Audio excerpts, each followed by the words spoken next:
Hello. आज हम पढ़ेंगे भारतीय राज्य व्यवस्था। किसी भी राज्य को चलाने की व्यवस्था को ही राज्य व्यवस्था कहते हैं। राज्य व्यवस्था कहते हैं किसी भी राज्य को चलाने की व्यवस्था को राज्य व्यवस्था कहते हैं। राज्य व्यवस्था, इसी राज्य व्यवस्था में भारतीय राज्य व्यवस्था को पढ़ेंगे। यानी कि भारतीय राज्य व्यवस्था, भारतीय राज्य की व्यवस्था चलाने के नियम को ही हम भारतीय राज्य व्यवस्था कहते हैं। इसके नियम दिए गए हैं भारतीय संविधान में। इसके नियम दिए गए हैं भारतीय संविधान में।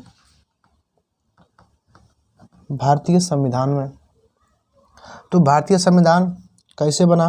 भारत की संविधान की पूरी शक्ति या जी बोलते हैं पावर या चाहे सत्ता, पूरी शक्ति 3 भागों में बांटी गई है। भारतीय संविधान की पूरी शक्ति 3 भागों में बांटी गई है। पहली है विधायिका यानी संसद वगैरह, संसद, राज्यसभा, संसद में आएंगे सब, राज्यसभा, लोकसभा, ये सब। विधायिका मतलब जो विधि का निर्माण करे, यानी जो कानून बनाए उसे हम विधायिका कहते हैं। दूसरा कार्यपालिका,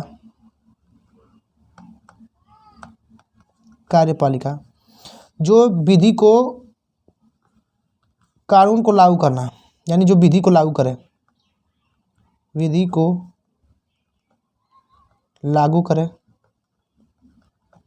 वो है कार्यपालिका। जो विधि को लागू करे वो है कार्यपालिका, यानी कह सकते हैं कानून को लागू करने की व्यवस्था कार्यपालिका में है।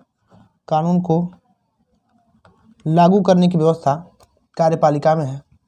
और तीसरा है न्यायपालिका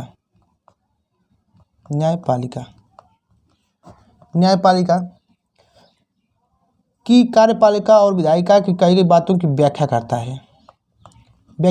यानी किसी बात पे कोई भी संशय हो तो उसको ये समझाने का कार्य कौन करता है? न्यायपालिका। तो न्यायपालिका एक संरक्षण का भी कार्य करता है और हर कानून की व्याख्या करने का भी बात करता है। तो भारतीय संविधान की शक्ति 3 भागों में बांटी गई है। पहली है विधायिका, दूसरी है कार्यपालिका, तीसरी है न्यायपालिका।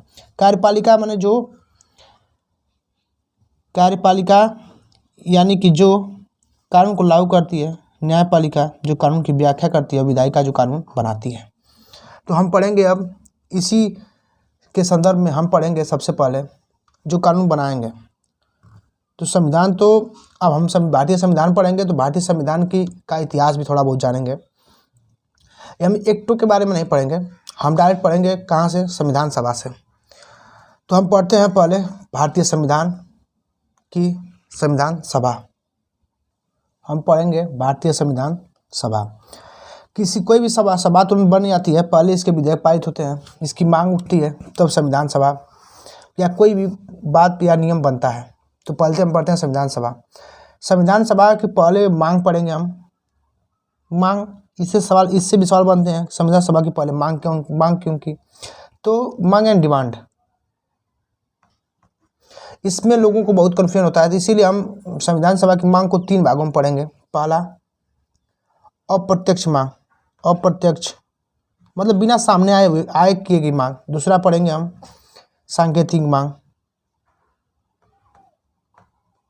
सांकेतिक मांग, यानी कि बात वही हो लेकिन संकेत में कही जाए। और तीसरा होता है प्रत्यक्ष, यानी सामने से आकर मांग की गई, प्रत्यक्ष मांग। तो सबसे पहले पढ़ते हैं हम अप्रत्यक्ष मांग को। तो पहला अप्रत्यक्ष मांग को पढ़ते हैं। तो सबसे पहले बात आती है सन 1895 की। कब की बात आती है? 1895 की बात आती है, सन 1895 की। इस 1895 में लोकमान्य बाल गंगाधर तिलक लोकमान्य बाल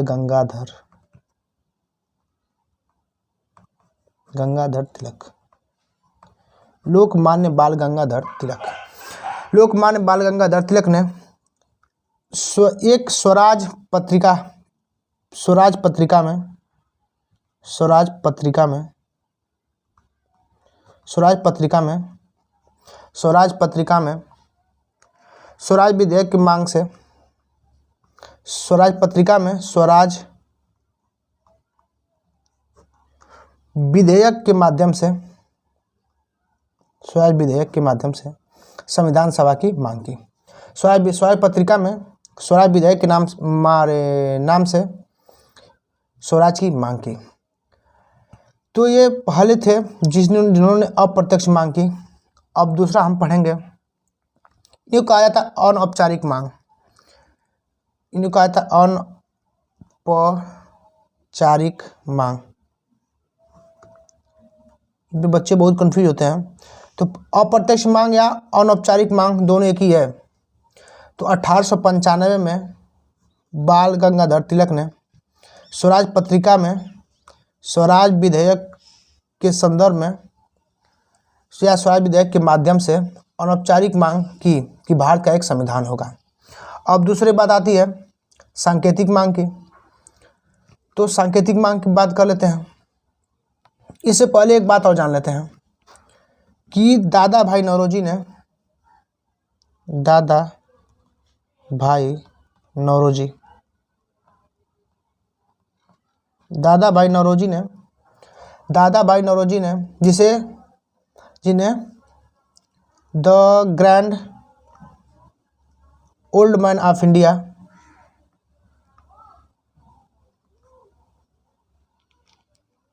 ऑफ इंडिया के नाम से जाना जाता है, इन्होंने सबसे पहले स्वराज शब्द का प्रयोग किया था। स्वराज शब्द का प्रयोग किया था, स्वराज शब्द का प्रयोग किया था। और अब बात करते हैं हम सांकेतिक मांग की। तो सांकेतिक मांग में बात आती है 1922 की, 1922 की। हर बातें हम लिखेंगे नहीं, हमारे लिखने से ज़्यादा हमारे बातों पर ध्यान दिया जाएगा। 1922 में बात आती है और बात कहते कौन है? महात्मा गांधी, महात्मा गांधी।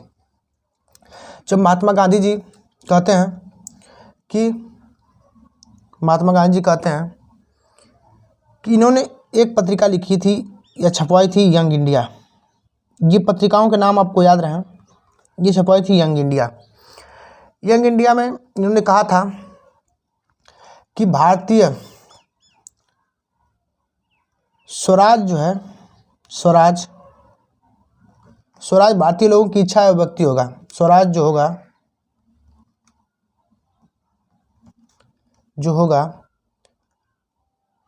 स्वराज जो होगा भारतीय लोगों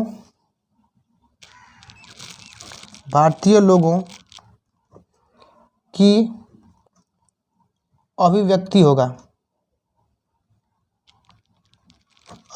यानी स्वराज भारतीय लोगों की अभिव्यक्ति होगा, यानी कि स्वराज जो भी संविधान बनेगा वो भारतीय लोगों का और भारतीय लोगों के हिसाब से बनेगा, न कि ब्रिटिश संसद का कोई उपहार होगा, न कि ब्रिटिश संसद का कोई उपहार। यानी कि वो संविधान भारत संविधान सभा द्वारा निर्मित किया जाएगा।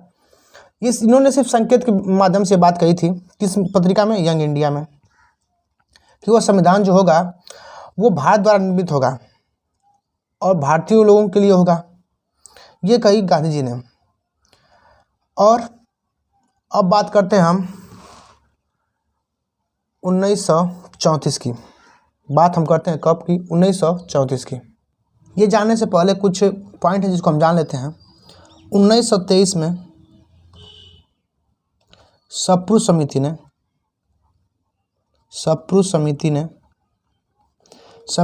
ने कॉमनवेल्थ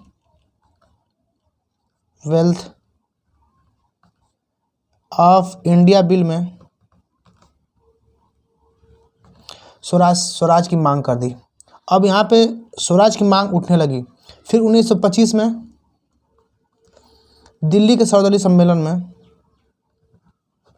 दिल्ली के सर्वदलीय सम्मेलन में ये बातें हुई, स्वराज की बातें हुई। ये बातें याद रखेंगे। पूछ देता है कि किस सर्वदलीय सम्मेलन में या किस सन में किस सर्वदलीय सम्मेलन में स्वराज की बातें की गई। तो 1925 के दिल्ली सर्वदलीय सम्मेलन में स्वराज की बातें की गई। अब बात करते हैं हम प्रत्यक्ष मांग की। 1934 में प्रत्यक्ष मांग की गई। प्रत्यक्ष यानी सामने से आकर मांग की गई। 1934 में प्रत्यक्ष मांग की किसने? M.N. प्रत्यक्ष मांग की किसने? M.N. रॉय ने। M.N. रॉय ने प्रत्यक्ष मांग की। M.N. रॉय ने प्रत्यक्ष मांग की। और ये वामपंथी आंदोलन के प्रमुख नेता थे। वामपंथी आंदोलन के प्रमुख नेता थे। अब बात आती है, इन्होंने प्रत्यक्ष रूप से सामने सामने आके ये मांग उठाई। अब ये बातें चलने लगी। 1936, 1937, 1938 के कांग्रेस अधिवेशन में ये मांगें उठने लगी। अब धीरे धीरे संविधान सभा की मांगें तेज होने लगी। फिर बात आती है 1938 की। फिर बात आती है 1938 की। 1938 की। उससे पहले एक बात और जान लेते हैं। 1935 में ही कांग्रेस पार्टी द्वारा सर्वप्रथम संविधान सभा की मांग की गई। कांग्रेस पार्टी द्वारा संविधान सभा की मांग की गई। और इसे 1936 में लखनऊ अधिवेशन में दोहराया गया।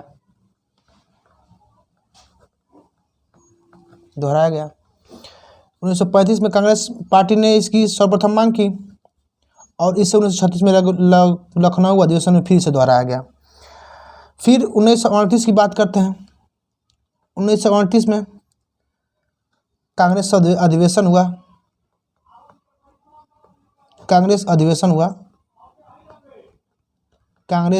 हुआ। कांग्रेस अधिवेशन के अध्यक्ष थे कौन? सुभाष चंद्र बोस। उस कांग्रेस अधिवेशन के अध्यक्ष थे सुभाष चंद्र बोस। और उसी कांग्रेस अधिवेशन में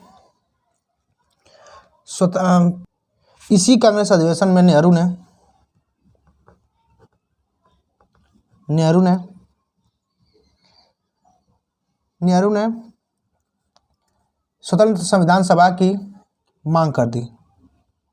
स्वतंत्र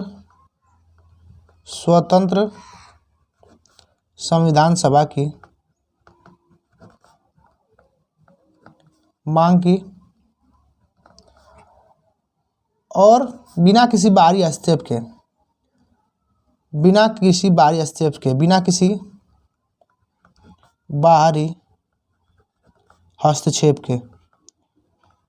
बाहरी हस्तक्षेप मतलब इस पे अंग्रेजों यानी ब्रिटिशर्स का कोई योगदान न रहे। इसी बात को उन्होंने कहा बिना किसी बाहरी हस्तक्षेप के। और जो ये स्वतंत्र सभा होगी ये वयस्क मताधिकारों पर आधारित होगी।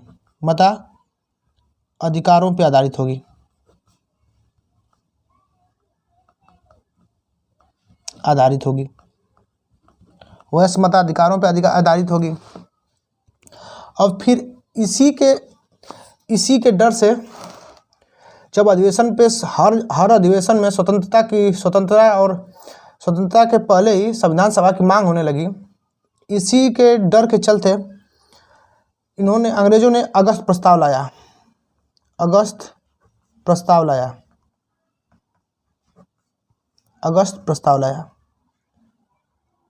अंग्रेज चाहते थे कि जो द्वितीय विश्व युद्ध हो रहा था, द्वितीय विश्व युद्ध के दौरान अंग्रेज ये चाहते थे कि भारत उनका सहयोग करे, क्योंकि द्वितीय विश्व युद्ध 1939 से 1945 तक चला। द्वितीय विश्व युद्ध 1939 से 1945 तक चला। इसके पहले की ये सब योजना थी कि अंग्रेज चाहते थे कि ताकि भारत हमारे युद्ध में हमारा साथ दे, लेकिन पहले युद्ध में साथ देने के बाद, पहले युद्ध में भी साथ दिए थे 1914 से 1918 के बीच, इन लोगों ने कहा था कि हम भारत को डोमिनियन राज का दर्जा दे देंगे, यानी भारत को आज़ाद कर देंगे। इसी के कारण अंग्रेज इस वादे से मुकर गए थे, इसीलिए भारतीयों ने द्वितीय विश्व युद्ध में साथ देना छोड़ दिया। बस इसीलिए ये चाहते थे कि भारतीय हमारे साथ आ जाएं, इसीलिए हमेशा भारतीयों को गुमराह करने का प्रयास किया करते थे। इसी के क्रम में इन्होंने अगस्त प्रस्ताव लाया। अगस्त प्रस्ताव के समय वायसराय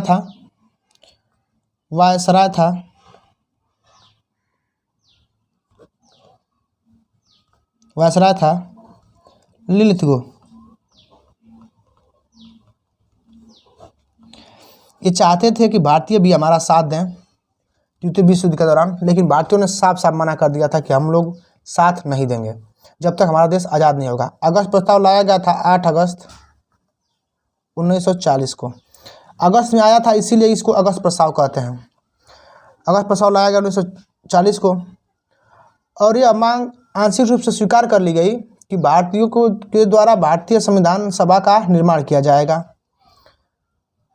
लेकिन ये इन्होंने शर्त रखी कि जब ये युद्ध खत्म हो जाएगा, द्वितीय विश्व युद्ध खत्म हो जाएगा, 1939 से 1945 तक चलने वाला नहीं था, 1945 से शुरू हुआ था, 1939 से शुरू हुआ था। इस युद्ध के पश्चात ही भारत को डोमिनियन राज का दर्जा दे दिया जाएगा। लेकिन इस बात को उसमें सबसे बड़ी पार्टी थी कांग्रेस पार्टी। पूरे संविधान में हम कांग्रेस पार्टी को ही पढ़ेंगे। कांग्रेस पार्टी ये सबसे महत्वपूर्ण पार्टी थी, ये दिमाग में रख लेंगे। कांग्रेस जो बात होगी भारतीय लोगों के संदर्भ में, वो कांग्रेस पार्टी ही करेगी। तो कांग्रेस पार्टी ने यह बात को अस्वीकार कर दिया। अगस्त प्रस्ताव को अस्वीकार कर दिया। अगस्त प्रस्ताव को जब अस्वीकार कर दिया तो इसी अगस्त प्रस्ताव के बाद आया 1942 में भारतीय लोगों ने, या हम कह दें कि कांग्रेस पार्टी ने इसको अगस्त प्रस्ताव को अस्वीकार कर दिया। इसी के संदर्भ में इन लोगों ने लाया 1942 का क्रिप्स मिशन।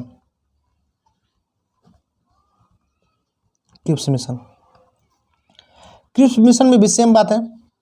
क्रिप्स मिशन में यही बातें दोहराई गई कि द्वितीय विश्व युद्ध के दौरान भारत को डोमिनियन राज का दर्जा दे दिया जाएगा। लेकिन यह बात भी कांग्रेस पार्टी द्वारा अस्वीकार कर दी गई। कांग्रेस पार्टी ने इसका भी विरोध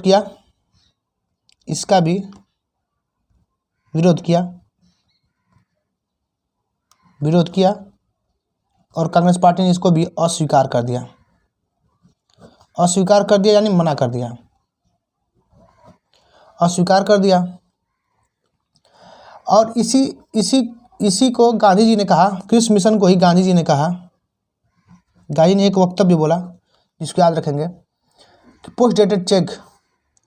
क्रिप्स मिशन को गांधी ने बोला पोस्ट डेटेड चेक। ये एक वक्तव्य याद रखेंगे, कभी पूछ जाता है किस मिशन को गांधी ने पोस्ट डेटेड चेक कहा था, तो गांधी ने किस मिशन को ही पोस्ट डेटेड चेक कहा, क्योंकि इसकी मांग स्वराधिक विधेयक स्वराज की मांग होने लगी थी।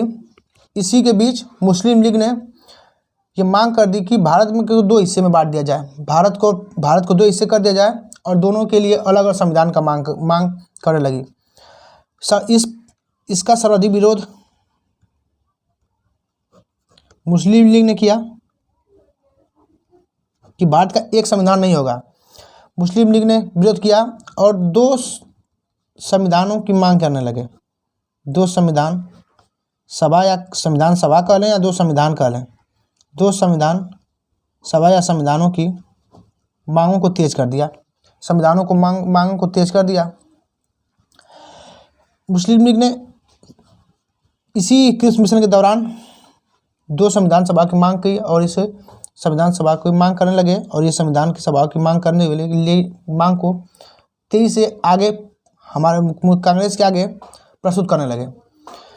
इसी बात का फ़ायदा उठाया अंग्रेज़ों ने, और वो 1905 में जो बंगाल विभाजन हुआ था, ये बंगाल विभाजन 1905 में जो बंगाल विभाजन हुआ था, ये भारत की सबसे बड़ी गलती थी। और अंग्रेज चाहते थे कि भारत में दो देश हो जाए, इसीलिए वो क्रिप्स मिशन को लेट करते थे ताकि भारत में 2 संविधान सभा बन जाए, और मुस्लिम लीग को उकसाने का कार्य करते थे। फिर आया 1946 का कैबिनेट मिशन। क्रिप्स मिशन के संदर्भ में एक बात याद रखेंगे कि क्रिप्स मिशन नाम इसलिए पड़ा क्योंकि इसके अध्यक्ष थे स्टैफर्ड क्रिप्स। ये कभी कभी पूछ लिया जाता है, इसको याद रखेंगे। इसके अध्यक्ष थे स्टैफर्ड क्रिप्स, इसलिए इसको क्रिप्स मिशन कहा जाता है। अब आएगा 1942 का क्रिप्स मिशन। तो क्रिप्स मिशन के अध्यक्ष थे स्टैफर्ड क्रिप्स। अब इसके बाद पढ़ेंगे हम लोग कैबिनेट मिशन। 1946 में आया कैबिनेट मिशन। 1946 में आया कैबिनेट मिशन। यहाँ से बातें बननी शुरू हुई कैबिनेट मिशन को लेकर। इसी कैबिनेट मिशन के आधार पर ही संविधान सभा का निर्माण शुरू हुआ। संविधान सभा का निर्माण शुरू हुआ 1946 के कैबिनेट मिशन के द्वारा ही संविधान सभा का निर्माण शुरू हुआ। ये सभी संसद के कैबिनेट मंत्री थे। ये जितने भी कैबिनेट मिशन में थे, ये सभी ब्रिटिश संसद के कैबिनेट मंत्री थे। कैबिनेट मिशन जितने लोग आए थे, कैबिनेट मिशन में 3 लोग आए थे। पहला था सर पैंथिक लॉरेंस,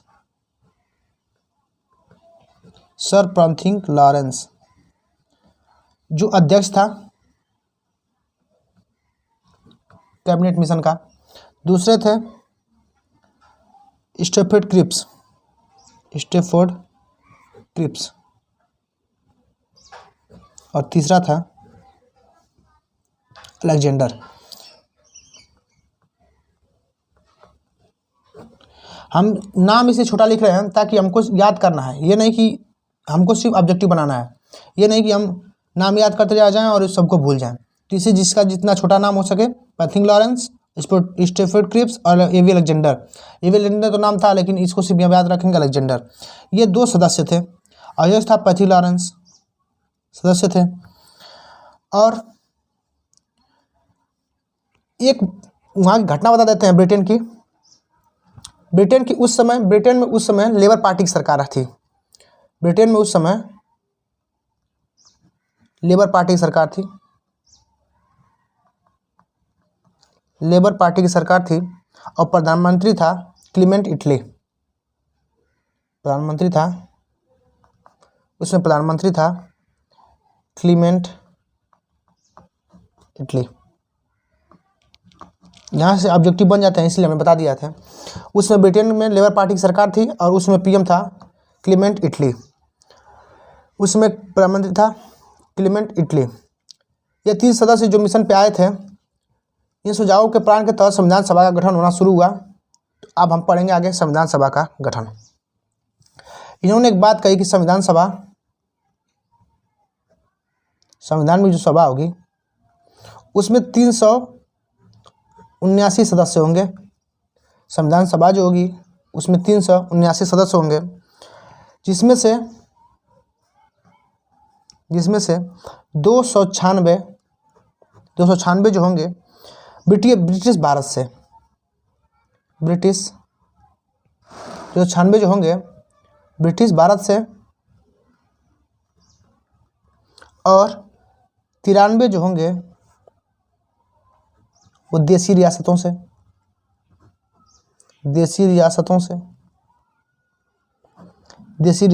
होंगे। अब 296 में भी होंगे 292 जो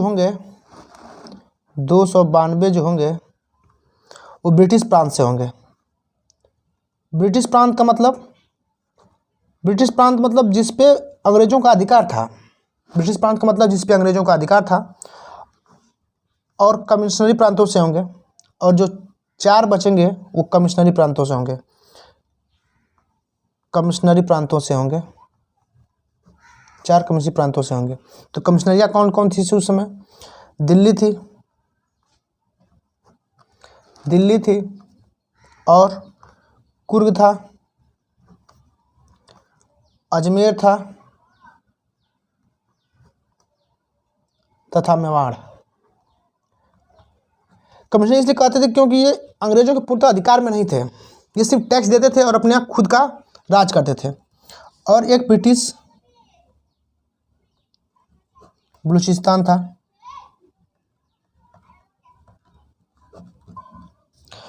93 जो देसी रियासतें थी उस पर किसी का हक नहीं था। यहाँ पे आज भी राजा और रजवाड़े यहाँ पे राज करते थे। जो 93 देसी रियासतें थी यहाँ भी आज भी राजा राज करते थे।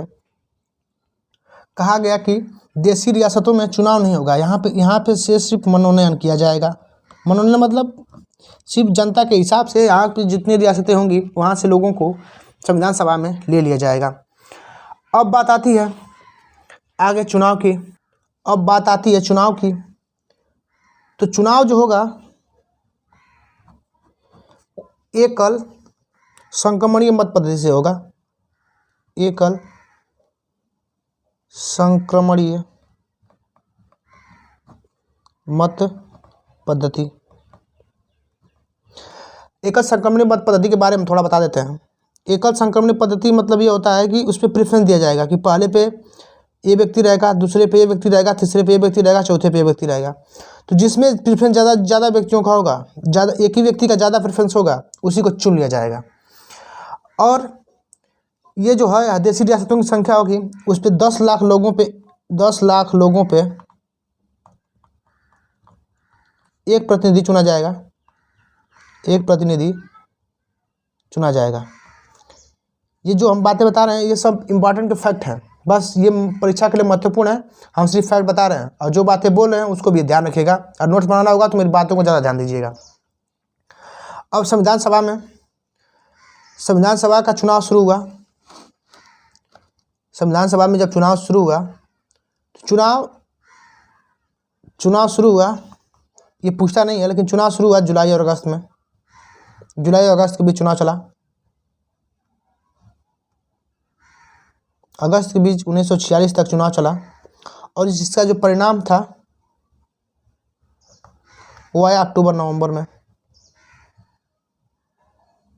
अक्टूबर नवंबर में परिणाम आया 1946 में। अब वहाँ पे देखते हैं इसका जो गठन किया गया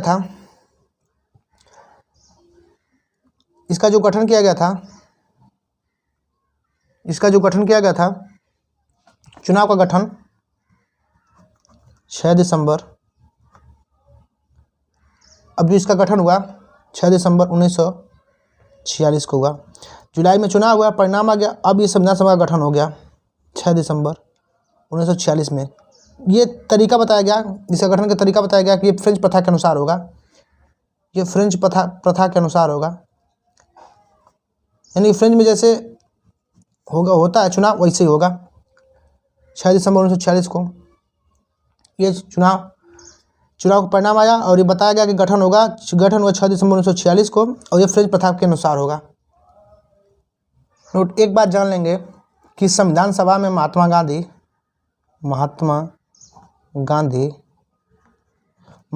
जी जो थे वो संविधान सभा के सदस्य नहीं थे। ये बातें कभी कभी पूछ ली जाती हैं। महात्मा गांधी संविधान सभा के सदस्य नहीं थे। संविधान सभा में महिलाओं की संख्या 15 थी। संविधान सभा में उस समय महिलाओं की संख्या 15 थी। 15 महिलाएं थी, जिसमें 15 महिलाएं थी। शेड्यूल कास्ट से 26 थे और एसटी से अनुसूचित जनजाति से 33 सदस्य थे। अब बात है संविधान सभा में चुनाव के परिणाम के बारे में देख लेते हैं। सीटों की संख्या, जब गांव में चुनाव होते हैं तो सीट की जाती है ना कि बीजेपी चुनाव हुआ चाहे सपा का चुनाव हुआ तो कितने सीटें किसने जीती। तो हम उसका परिणाम देख लेते हैं। चुनाव का जो परिणाम आया था, उसको हम देख लेते हैं। ये यहाँ से क्वेश्चन बनते हैं। परिणाम आया जिसमें 389 सीटें थी। 389 सीटें थी और उसमें से 296 थी 296 थी प्रांतों से, ब्रिटिश प्रांतों से। पीछे हमने बता दिया है किस प्रांतों से थी, उसको देख लीजिएगा। 296 ब्रिटिश प्रांतों से थी और 93 जो सीटें थी देसी रियासतों से थी, देसी रियासतों से थी, देसी रियासतों से थी। जब चुनाव हुआ तो इसमें से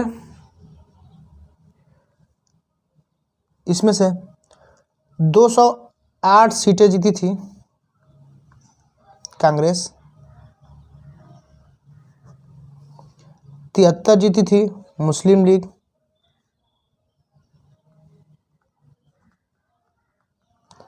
लीग, और 15 जीते थे अन्य दल। अन्य दल मतलब जिनका कोई नाम नहीं था, उतना प्रचार नहीं था जैसे मुस्लिम लीग और कांग्रेस का था, इसलिए बोलते थे इसको अन्य दल। यानी कि पार्टी का नाम रहा होगा लेकिन हमको उतना जाना जरूरी नहीं है। और देसी रियासतों से जो थे, देसी रियासतों से राजे रजवाड़े जो थे, जो राजा वगैरह होते थे, उनका मनोनयन किया गया, मनोनयन किया गया था। हमने बताया था कि उनको मनोनयन किया जाएगा, उनका चुनाव नहीं हुआ, इनका मनोनयन किया गया। अब और जो देसी रियासतों से अधिकांश लोगों ने संविधान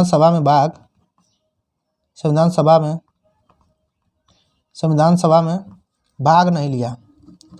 देसी रियासतों के जो लोग थे संविधान सभा में भाग नहीं लिया। और इसी को कहते हैं, एक इतिहासकार थे ग्रेनविले, इतिहासकार कह सकते हैं, अंग्रेज कह सकते हैं, या कह सकते हैं कि अंग्रेज या ब्रिटिशर्स थे।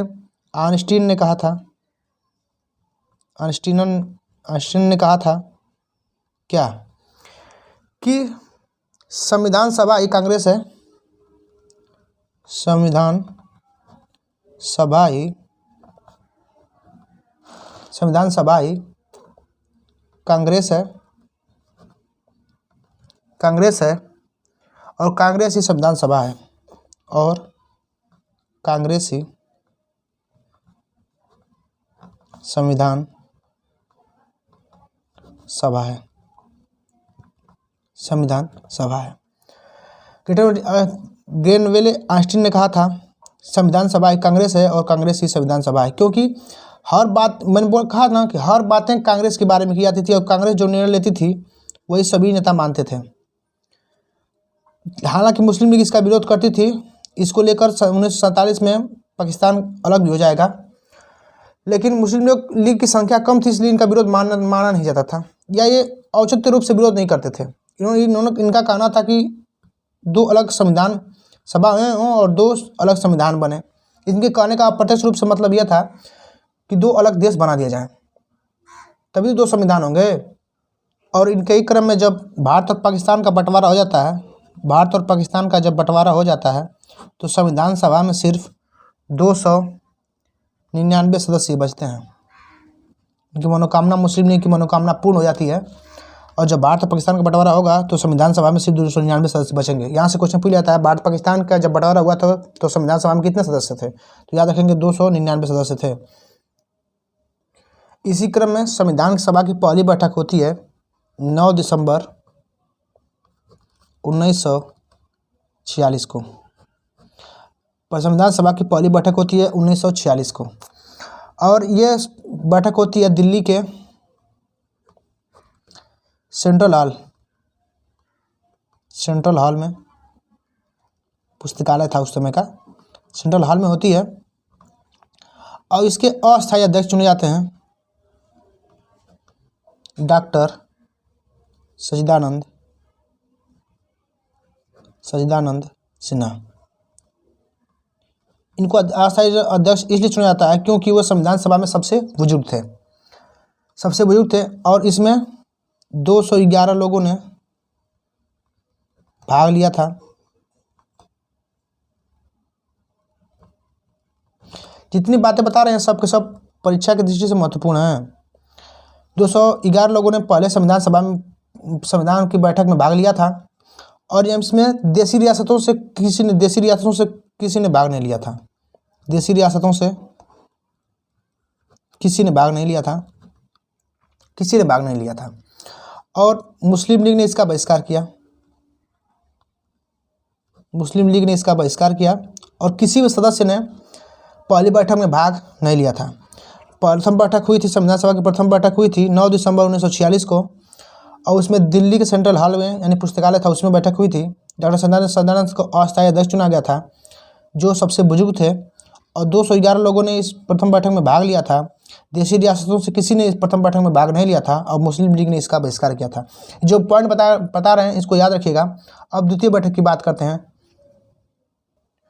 द्वितीय बैठक हुई थी 11 दिसंबर 1946 को द्वितीय बैठक हुई थी। द्वितीय बैठक हुई थी 11 दिसंबर 1946 को। द्वितीय बैठक हुई थी 11 दिसंबर 1946 को। इसमें अस्थायी अध्यक्ष चुना गया। अस्थायी अध्यक्ष चुना गया डॉक्टर राजेंद्र प्रसाद को। डॉक्टर राजेंद्र प्रसाद को अस्थायी अध्यक्ष के रूप में चुना गया, डॉक्टर राजेंद्र प्रसाद को। और इसके उपाध्यक्ष थे इसके उपाध्यक्ष थे एच सी मुखर्जी।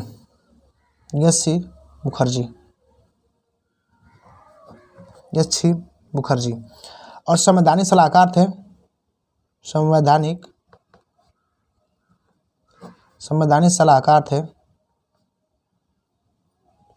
सलाहकार थे बी एन राव। संवैधानिक सलाहकार थे बी एन राव। प्रथम बैठक के उपाध्यक्ष भी थे एच सी मुखर्जी, ये बात याद रखेंगे। प्रथम बैठक के भी उपाध्यक्ष थे H C Mukherjee, J B. Kripalani के कहने पर। और जो प्रथम बैठक में अस्थायी अध्यक्ष थे कौन थे? डॉक्टर सच्चिदानंद सिन्हा जी। अब बात आती है बी एन राव की। तो जो बी एन राव थे वो आईसीएस अधिकारी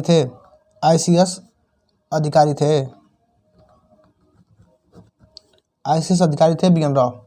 ये बातें पूछ ली जाती है। संविधान का पहला प्रारूप तैयार हुआ द्वितीय बैठक में ही। संविधान का पहला प्रारूप बनकर तैयार हुआ द्वितीय बैठक में ही। संविधान का पहला प्रारूप बनकर तैयार हुआ, जिसमें 243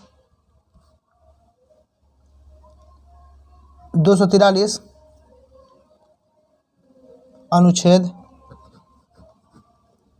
और 13 अनुच्छेद थे।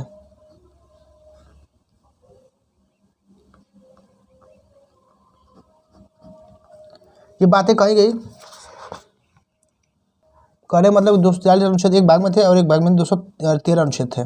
कोई पूछेगा कि प्रथम बैठक में कितने अनुच्छेद थे? 243 अनुच्छेद थे और दूसरे भाग में 13 अनुच्छेद थे। ये बनकर तैयार हुआ किसमें? द्वितीय बैठक में बनकर तैयार हुआ था। इसके उपाध्यक्ष थे एच सी मुखर्जी, संवैधानिक सलाहकार थे बी एन राव, ये आईसीएस अधिकारी थे।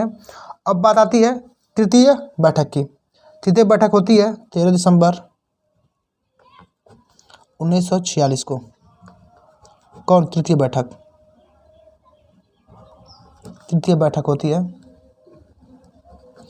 13 दिसंबर 1946 को। तृतीय बैठक हुई और इसी बैठक में जवाहरलाल नेहरू ने उद्देश्य प्रस्ताव प्रस्तुत किया। उद्देश्य प्रस्ताव प्रस्तुत किया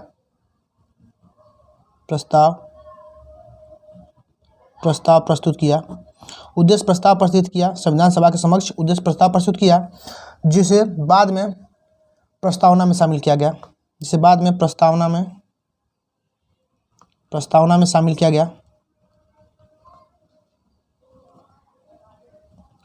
जवाहरलाल नेहरू ने संविधान सभा के समक्ष उद्देश्य प्रस्ताव प्रस्तुत किया।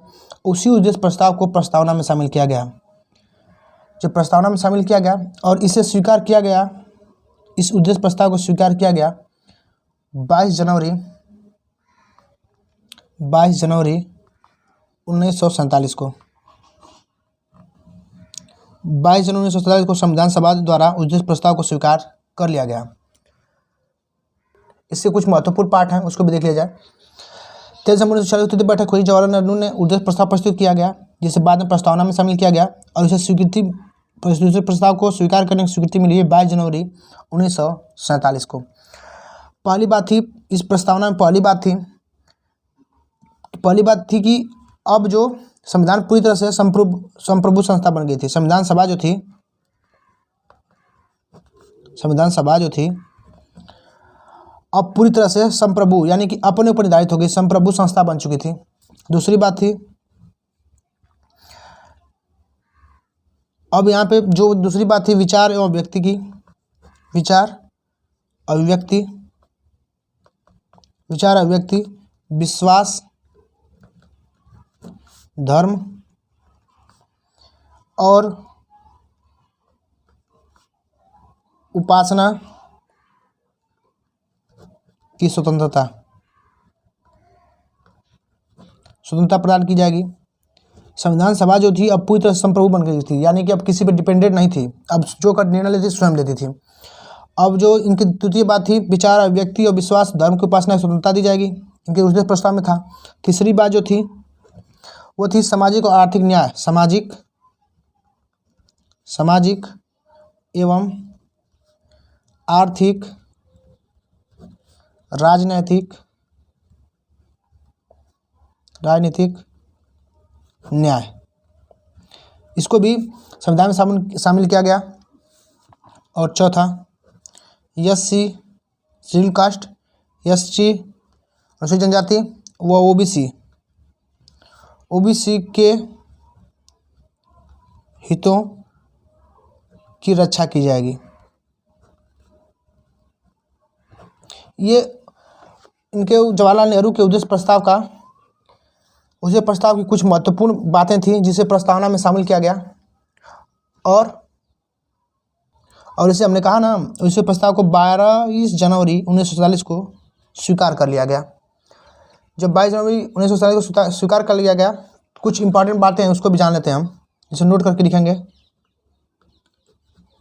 लिख लेंगे आप। संविधान सभा में कुल 12 बैठकें हुई थी, 12 बैठकें हुई थी और अंतिम बैठक हुई थी इसकी अंतिम बैठक हुई थी 24 जनवरी 1950 को। इसकी अंतिम बैठक हुई थी 24 जनवरी 1950 को और इसी दिन राष्ट्रगान, राष्ट्रगीत को भी चुना गया था।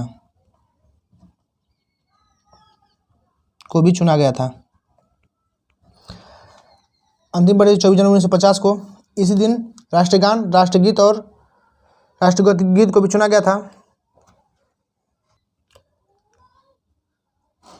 और 24 जनवरी 1950 को ही भारत के प्रथम राष्ट्रपति, ये सब काम 24 जनवरी को 1950 को ही भारत के प्रथम राष्ट्रपति डॉक्टर राजेंद्र प्रसाद को चुना गया। डॉक्टर राजेंद्र प्रसाद को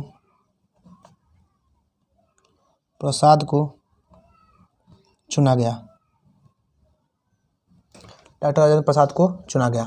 कुछ डेटों को याद रखेंगे हम, जिसे मई 1949 में राष्ट्रमंडल की सदस्यता मिली भारत को।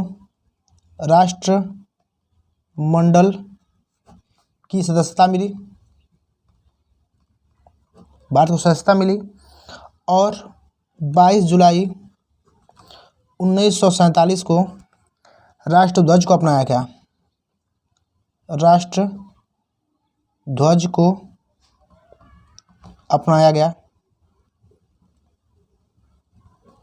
को अपनाया गया,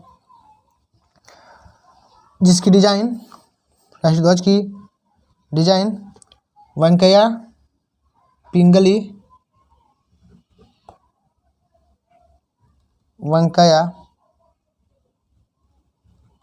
वेंकैया ने तैयार की थी।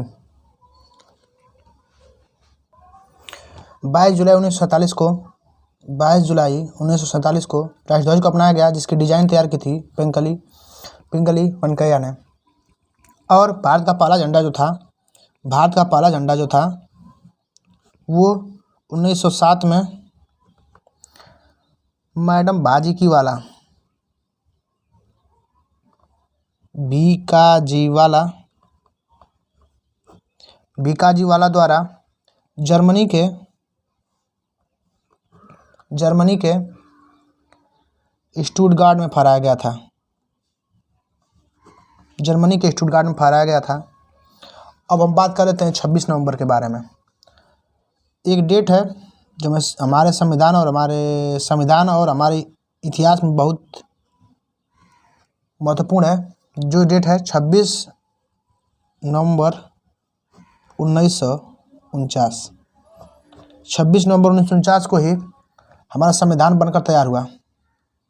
संविधान बनकर तैयार हुआ और इसी दिन संविधान को स्वीकृति मिली। इसी दिन संविधान सभा द्वारा स्वीकृति मिली।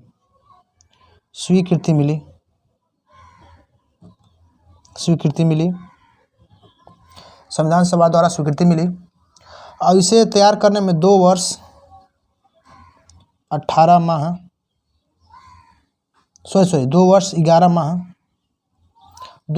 माह और 18 दिन का समय लगा।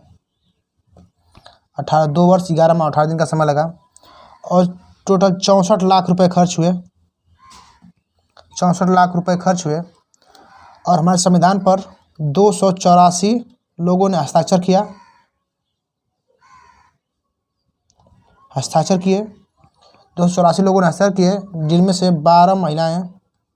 12 महिलाओं ने हस्ताक्षर किए। 12 महिलाओं ने हस्ताक्षर किए। प्रारंभ में हमारे संविधान सभा में 15 महिलाएं थी और इनमें से 12 महिलाएं ने हस्ताक्षर किए। तो अब हम प्रमुख समितियों के बारे में आगे पढ़ेंगे। अब तक के लिए धन्यवाद।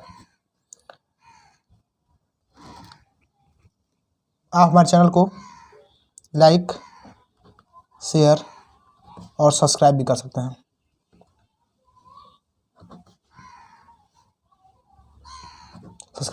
हैं। धन्यवाद।